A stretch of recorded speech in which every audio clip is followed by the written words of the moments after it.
De quoi je me mêle sur rmc.fr et 01net TV. François Sorel.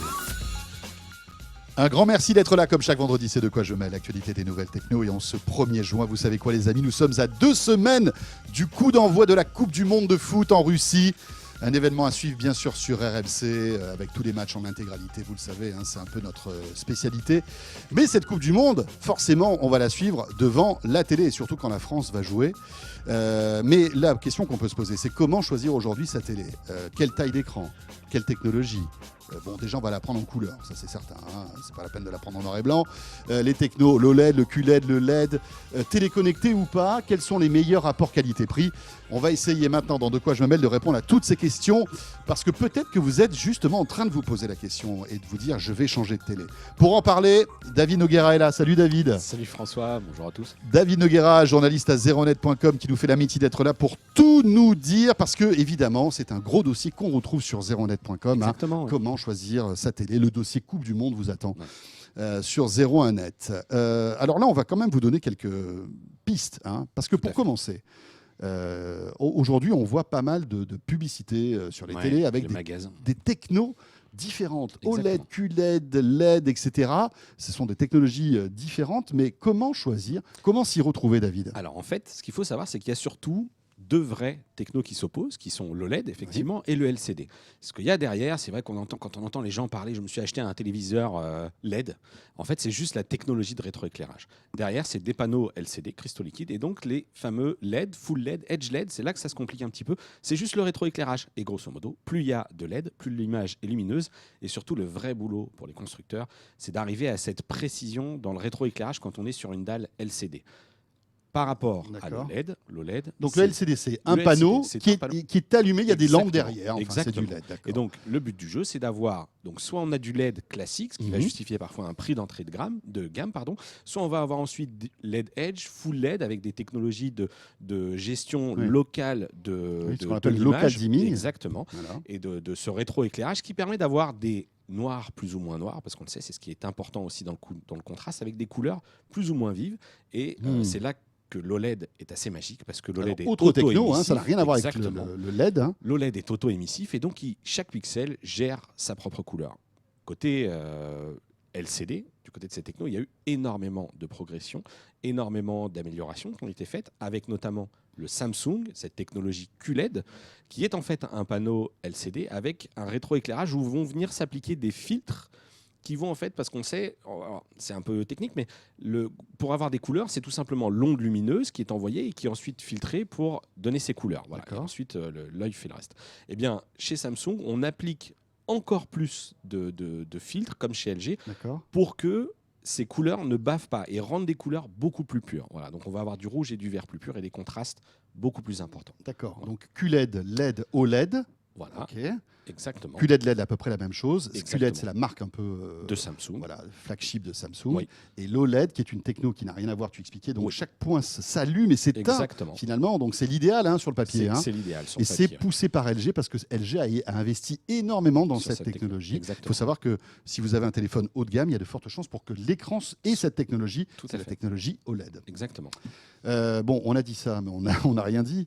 C'est quoi le meilleur aujourd'hui ? Alors le meilleur, c'est vrai qu'on se parlait de ces technos qui se rapprochent énormément, QLED, OLED. Eh bien, j'ai actuellement les deux en test.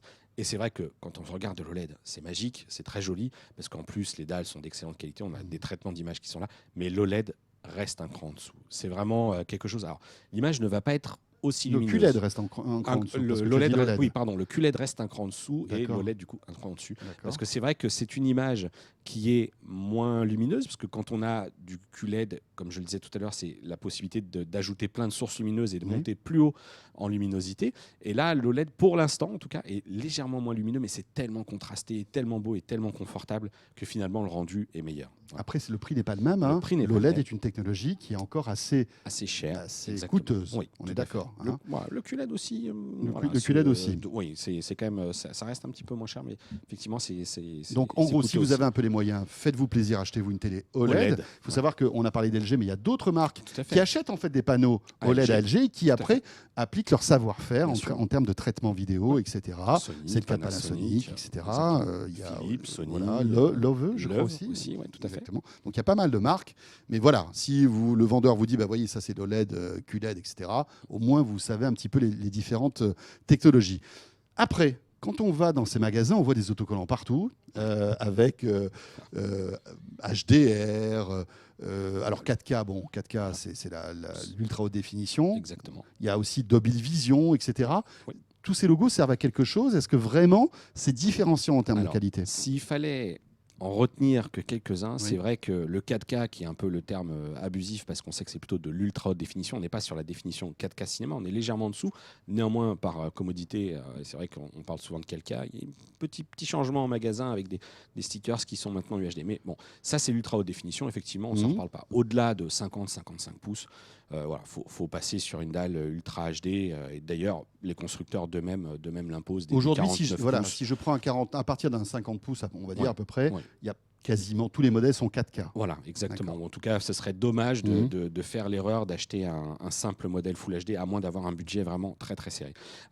Concernant le HDR, alors il y a différentes technos d'HDR et c'est là qu'il faut être un petit peu... High Dynamic Range. Exactement, cette capacité d'aller dynamiser l'image dans certaines zones pour récupérer des détails dans les zones sombres, booster un petit peu les couleurs dans les zones lumineuses. Et donc, il y a différentes technos. Donc là, il va falloir aller sur 0net.com parce que j'en parle un petit peu plus en détail et là, ça va être compliqué. Mais il faut savoir que le HDR 10, donc qui utilise des dalles 10 bits, donc capable de produire 1 million de couleurs, va gérer dans sa version de base par exemple, tu prends un film, tu vas avoir l'éditeur de film va lui donner des caractéristiques, luminosité maximum, minimum et moyenne, et ensuite l'électronique du téléviseur va être capable d'aller chercher dans cette plage dynamique le meilleur rendu pour la télé. Quand on passe sur HDR10+ et Dolby Vision, parce que les deux se rejoignent, Dolby est arrivé un peu avant, HDR10 a été un peu la réponse. C'est à peu près la même chose, on va dire. C'est à peu près la même chose, c'est-à-dire que scène par scène, le téléviseur va être capable de gérer sa luminosité. Il va avoir dans la source les métadonnées capables d'aller vraiment scène par scène de manière très locale, aller chercher cette dynamique dans l'image, et ça paye, vraiment ça paye. Et ce qui est bien, c'est que ces technos, elles sont suivies. C'est-à-dire que vraiment, on a aujourd'hui des services de vidéo en ligne, par exemple, on va trouver sur du Netflix, du Dolby Vision.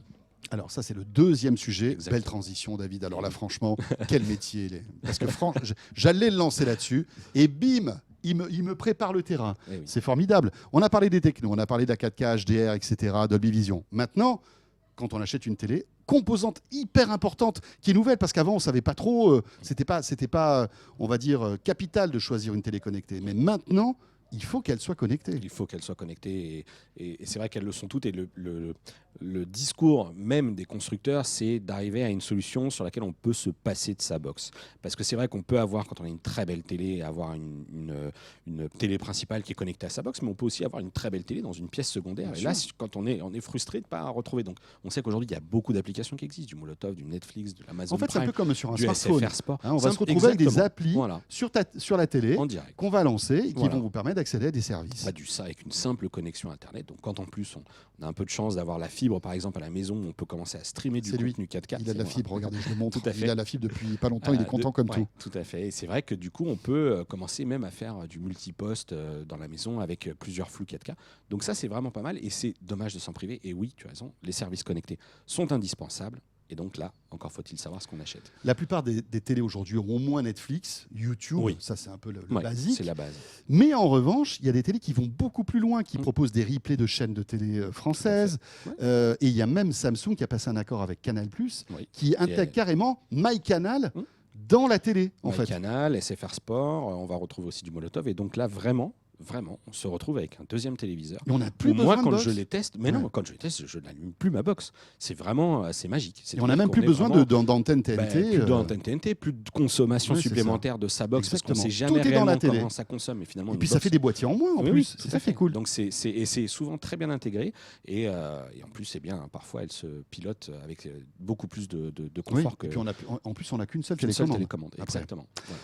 Quel est le meilleur constructeur aujourd'hui qui a le service on va dire d'appli, enfin qui est le service connecté le plus performant? Alors, en termes d'appli, on va avoir Android TV, qui est quand même Google, donc qui est suivi par beaucoup de monde et qui en plus on peut venir, quand on est un petit peu bidouilleur, installer son application soi-même et la porter sur son Android TV. C'est plus ou moins bien intégré, mais ça fonctionne. Le problème d'Android TV, c'est que c'est une interface qui n'a pas été rafraîchie depuis longtemps, y compris par les constructeurs. Ça va changer dès cet été. C'est chose promise de la part des constructeurs, parce qu'on leur dit c'est quand même pas très joli Android TV. Donc ils vont mettre à jour, alors j'imagine pas toutes les télés, mais certains constructeurs vont mettre à jour sur des modèles 2000, fin 2016, 2017, 2018, c'est sûr, ça va bouger. Ce qui est sûr, c'est que Android TV, donc, qui équipe beaucoup de téléviseurs, est concurrencé par WebOS, qui est le système d'exploitation des téléviseurs LG, ouais. Tizen OS, qui est le système d'exploitation des téléviseurs Samsung.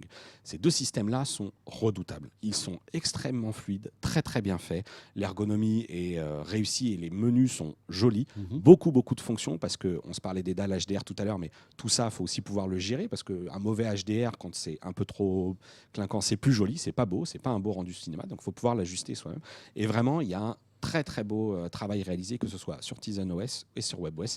Ma préférence va à Tizen OS pour une raison assez simple, c'est que pour l'instant, c'est celui qui propose le plus d'applications, le plus de services connectés, et donc celui qui permet de vraiment s'y retrouver lorsqu'on... C'est le seul, par exemple, qui propose l'appli MyCanal tout à fait, tu as raison. De manière native, oui, en quelque sorte. Tout à fait. C'est-à-dire que vous rentrez vos identifiants Canal et ça hop tourne. là, vous avez toutes les chaînes.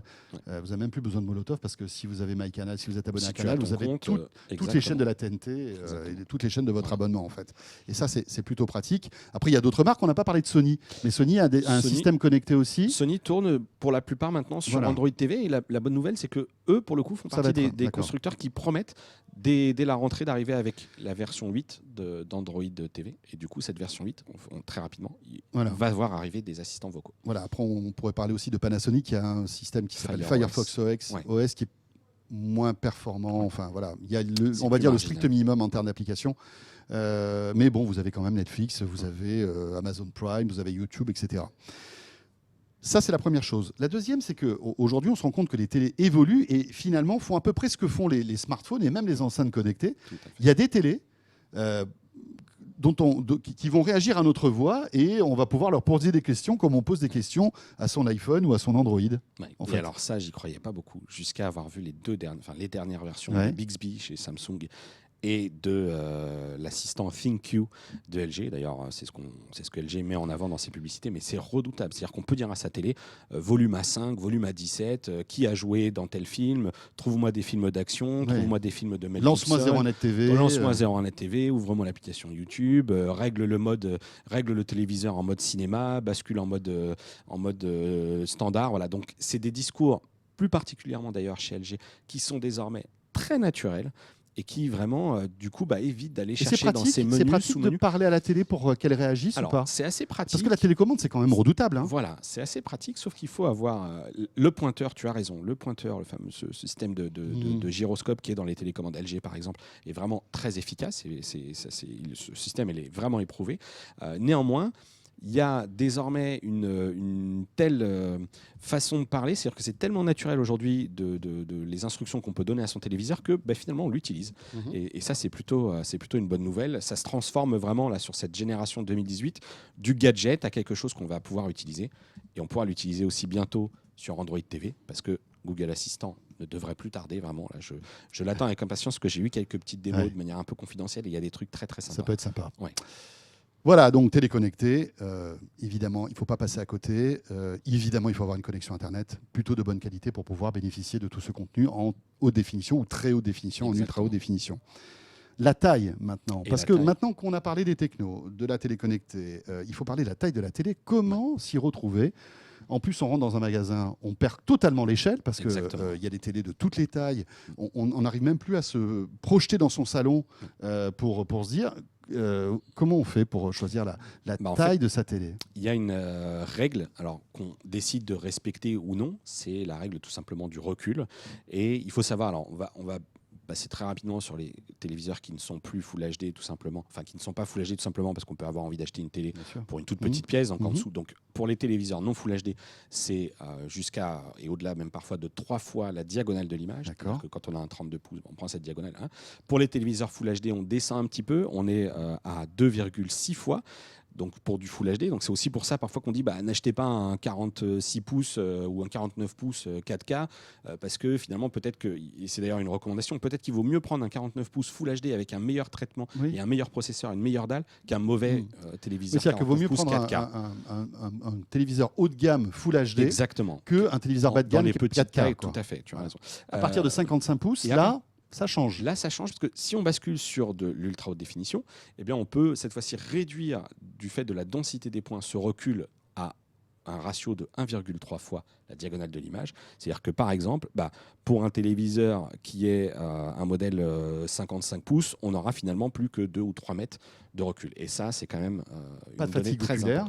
Pas de fatigue oculaire, une bonne visibilité.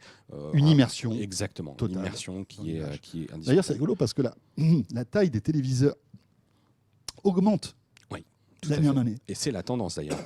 Les chiffres le prouvent. Sur les premiers chiffres que j'ai pu avoir de la part des constructeurs, on est sur une croissance de 35% des ventes, ça c'est le phénomène Coupe du Monde, et surtout 35% sur un segment aussi qui monte très fort, 55, 60 et 70 pouces. On a des promos actuellement dans les magasins sur les technologies qui sont des téléviseurs LCD UHD 70 pouces à 1400, 1500 euros. Putain. Voilà, ça fait très, les très 70 pouces alors là, et alors là, on se rapproche du confort du vidéoprojecteur. 70 pouces, c'est l'enfer. C'est-à-dire que pour regarder des matchs, c'est top, mais pour regarder des films ou même la télé, c'est du délire. Tu as raison, les promos, il y en a beaucoup en ce moment, parce que c'est un moment très très très important pour tous les constructeurs qui redoublent d'ingéniosité, qui vous remboursent, qui font des bons d'achat, des trucs comme ça. Donc c'est le moment vraiment où il faut acheter sa télé, on est d'accord. Tout à fait, cette année. Ta sélection ma sélection qu'on peut retrouver sur zeronet.com, bien sûr. Sur la série 8 des OLED de LG, j'ai actuellement, parce qu'on va pas se mentir, LG étant le fournisseur des dalles OLED pour tous les constructeurs, c'est vrai qu'ils font un excellent travail avec cette série 8. Donc on a effectivement ce LG 55C8 qui est un produit à 2500 euros. Attention, on se parle d'un très beau téléviseur OLED avec cette technologie de reconnaissance vocale, ce dernier processeur qui fait un travail magnifique sur de l'upscaling. Donc voilà, donc on a vraiment un très beau produit. Néanmoins, il faut penser aussi, et ça c'est un conseil, penser aussi à solliciter les vendeurs sur des promos des modèles peut-être de l'année dernière. C'est-à-dire qu'on va avoir par exemple toujours de l'OLED de la série C7, donc celle de l'année dernière chez LG, qui était déjà un téléviseur exceptionnel. Et là, on peut faire de bonnes affaires. Et là, un 55 il y en a encore, pouces, on en trouve encore dans le magasin. On en trouve encore en vente, dans le magasin, en ligne. Et là, on va avoir un 55 pouces C7 avec une calibration parfaite à 1700, 1500 euros. Et alors là, c'est une somme, bien sûr. C'est une somme, 1500 euros, 1700 euros, c'est beaucoup d'argent. Mais finalement, si vous regardez souvent la télé, c'est quelque chose que vous allez amortir très vite. C'est pas un achat qu'on fait tous les ans. Et puis à côté de ça, c'est vrai que on peut garder ça plusieurs. Enfin, en plus, la durée de vie de ces téléviseurs. Aujourd'hui, on achète quelque chose qui consomme pas beaucoup. Et donc on s'oppose à ça effectivement des modèles LCD beaucoup plus abordables. C'est vrai qu'aujourd'hui, on va trouver des 50 pouces dans les magasins à 5, 6, 700 euros. Le résultat, on vous cache pas, ce ne sera pas le même. Néanmoins, voilà, il faut effectivement garder ses prétentions à hauteur de son budget. On récapitule. La techno, à vous de voir, mais le top, c'est l'OLED. Il faut prendre une télé connectée. Regardez bien les services, ils sont disponibles sur votre télé, les services connectés. Quoi d'autre? La taille d'image. Bon, voilà. Cette petite règle à respecter, idéalement. Mais essayez de prendre plus grand que ce que vous imaginez si vous avez la possibilité de l'accrocher à votre mur ou de le poser sur votre mur. Vous ne le regretterez pas. Et maintenant, ta petite sélection, alors qu'est-ce que tu Et donc, du coup, il y avait cette. Alors, il y a aussi un produit qui m'a beaucoup plu, mais encore une fois, ce sont des produits. C'est vrai que les marques B ou C ne nous envoient pas toujours leurs produits en test. Donc, on est sur un produit Sony qui est une gamme XF90. Ce produit, je l'aime beaucoup parce que, alors, il est assez cher. 49 pouces commence à 1200 euros, 55 pouces est à 1600. Donc, c'est encore pas un produit donné. Mais il y a un processeur à l'intérieur qui fait un très, très, très bon travail. C'est un téléviseur LCD sous Android TV. Et vraiment, moi, qui m'a très agréablement surpris dans son mode cinéma qui est d'une jolie justesse. Avec le traitement Sony. Avec ce traitement Sony qui marche très très bien. Puis on peut se parler d'un autre produit OLED qui est chez Panasonic, puisque Panasonic a une série EZ950, sont un petit peu plus timides sur les annonces, mais très très belle gamme aussi. Moi perso, c'est ma télé. Je peux vous dire que moi j'ai craqué pour ça. Et c'est sublime. Très très beau téléviseur. À ne pas négliger aussi, si vous avez les moyens, cette barre de son Technics qui est au pied du téléviseur dans le grand modèle, dans le 65 pouces. Mais là, sur le 55, on est plutôt sur du 1800 euros.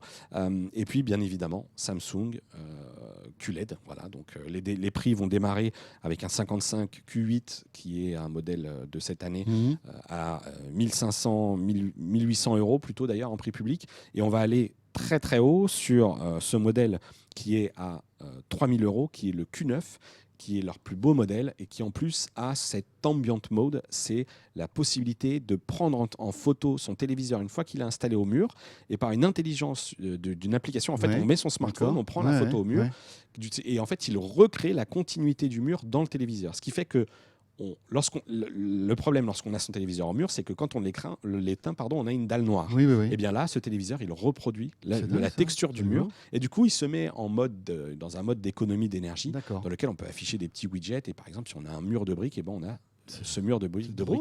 C'est très drôle, c'est encore de test. C'est un gadget. C'est un gadget, mais c'est lorsqu'on met 3000 euros, finalement, est-ce que c'est pas un petit plus qu'on attend ? Un petit plus, en effet. Voilà ce qu'on pouvait dire concernant le choix de ces télés, les amis. Bon, bah écoutez, voilà, faites-vous plaisir. Ah oui, il faut se faire plaisir. C'est la bonne année pour ça, je pense. Voilà, et puis on n'a pas parlé de la diffusion, mais la plupart de ces matchs seront diffusés en 4K, puisque c'est TF1 qui a acquis les droits. Et sur certaines box, certains matchs donc, de cette Coupe du Monde seront diffusés en 4K. Et là, croyez-moi, ça sera le spectacle le plus éblouissant, parce que si on a une source 4K sur une télé 4K, ça va être avec un son. Ouais, ça va être chaud. On va y être, alors on sera mieux qu'à. C'est finalement mieux qu'au stade. Finalement. Bon, ton pronostic pour terminer. Écoute, allez, je vais le dire. Moi, je suis pour le Portugal. Ça, c'est bizarre, David Nogueira pour le Portugal, je comprends pas trop. Bon, bah, on peut imaginer une finale France-Portugal alors. Allez, ça serait pas mal quand même. Ça serait quand même la fiesta en plus. Ça serait cool. Et bien voilà, ce de quoi je me mêle est terminé. Merci beaucoup David. Merci. Et ce gros sujet, Coupe du Monde, à retrouver sur 01net.com si ça vous intéresse. On se retrouve bien sûr la semaine prochaine. Merci de nous avoir suivis sur rmc.fr version audio et la version vidéo sur 01nettv.com ou sur YouTube. Portez-vous bien. Bon week-end. De quoi je me mêle sur rmc.fr et 01net TV.